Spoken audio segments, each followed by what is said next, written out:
Bonjour chers élèves, j'espère que vous allez bien.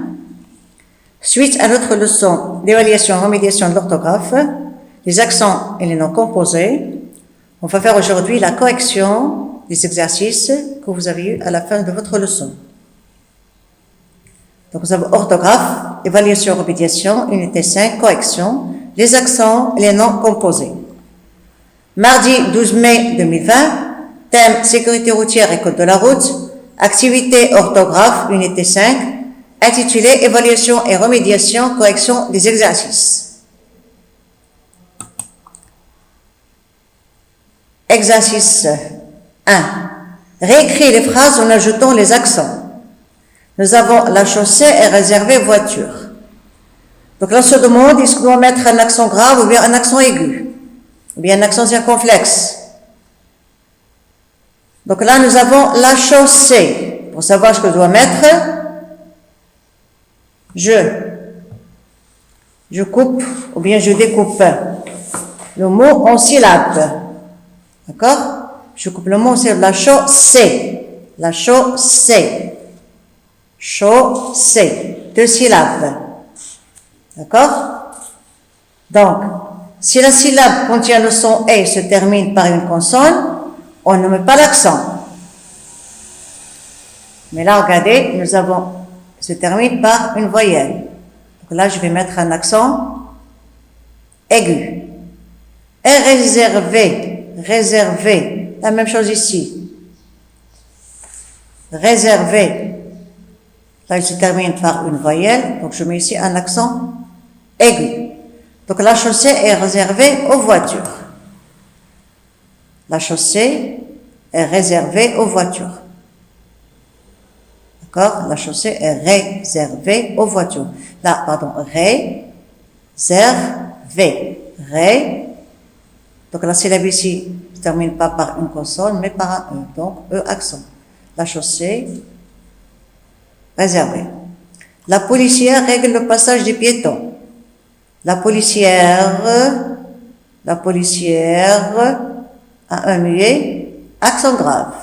Règle, un muet, accent grave. Le passage des piétons, piéton. Donc ici on va prendre un accent aigu.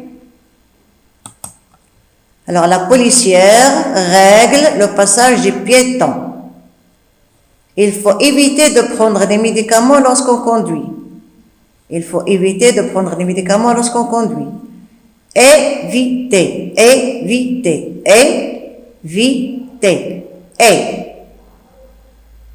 Accent aigu. De prendre des médicaments. Donc accent aigu. Éviter de prendre des médicaments lorsqu'on conduit. Le père et la mère sont sur la banquette arrière. Là, j'ai oublié, j'ai mis un accent. C'est pas grave. Le père et la mère sont sur la banquette arrière. Le père, accent grave. Mère, accent grave. Et là, vous avez ici le E muet. Père, mère sont sur la banquette arrière. Accent, un E muet. Donc, accent grave. Alors, le père et la mère sont sur la banquette arrière. Écris correctement les mots suivants. Nous avons après. Donc, le nom ici se termine par un S. Donc là, c'est juste. D'accord? Donc, j'écris après, accent. C'est déjà fait. C'était juste un piège. D'accord? Éviter. Là, c'est faux. Parce que je mets un accent grave lorsque l'on termine par un muet. Donc là, je dois mettre un accent aigu. Régler. Donc la syllabe ici ne se termine pas par une consonne. Donc je vais mettre ici un accent aigu. Régler. Tôt. On va mettre ici un accent circonflexe parce qu'elle remplace une lettre qui est disparue. Toast.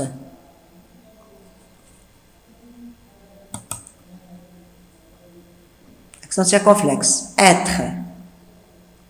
Être. Vous le connaissez déjà. Accent circonflexe.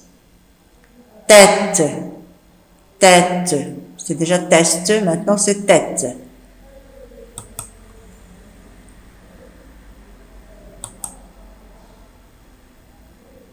Derrière. Derrière. E muet. Accent grave. Étape. Étape. Étape. Étape.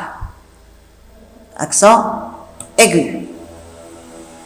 Mère. Mère.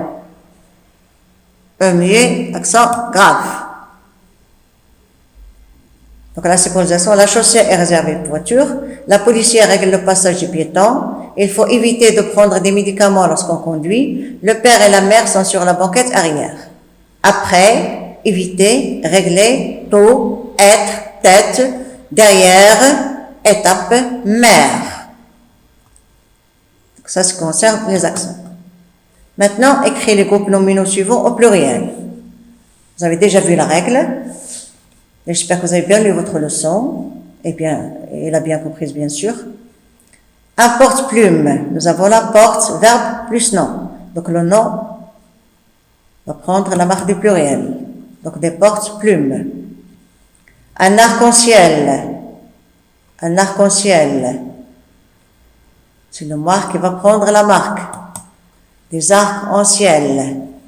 Un bouton d'or. Un bouton d'or. C'est le bouton qui va prendre la marque. D'accord? Un casse-noix, verbe plus nom. Le nom prend déjà X, ça ne va pas changer. Un laisser-passer, deux verbes, un variable. Un grand-père, adjectif plus nom, les deux changent. Une porte-fenêtre, là c'est pas le verbe porter, mais une fenêtre comme une porte. Une porte-fenêtre. D'accord? Donc, des portes-fenêtres, les deux prennent S. C'est pas un verbe, mais c'est un nom. Une fenêtre comme une porte, ou bien une porte comme une fenêtre. Souligne les noms composés invariables. Souligne les noms composés invariables. Ça veut dire ne change pas. Un cache-nez. Un cache-nez. Des cache, c'est un verbe. Nez, c'est un nom qui prend Z. Donc, il ne va pas changer. Un porte-parole. Un porte-parole. Porte, c'est pas un verbe, mais c'est un être humain. Un porte-parole. Donc, des porte-paroles, ça prend S. Une bande-annonce. Une bande-annonce, ou bien des bandes-annonces. S, ça change. Un va-et-vient. Deux verbes. Plus une conjonction de coordination. Ils ne vont pas changer. Donc, ils sont variables. Un perce-oreille. Un perce-oreille. Des perce-oreilles. Oreille, c'est prend S. Un beau-père. Adjectif plus nom. Donc, les deux vont changer. Un on-dit. Un on-dit, ça ne change pas. C'est un mot composé invariable. Donc là, c'était la correction des exercices concernant les noms composés. J'espère que vous avez bien compris votre leçon. D'accord? On continue ici maintenant l'exercice 3. J'espère que vous avez compris comment faire le pluriel des noms composés.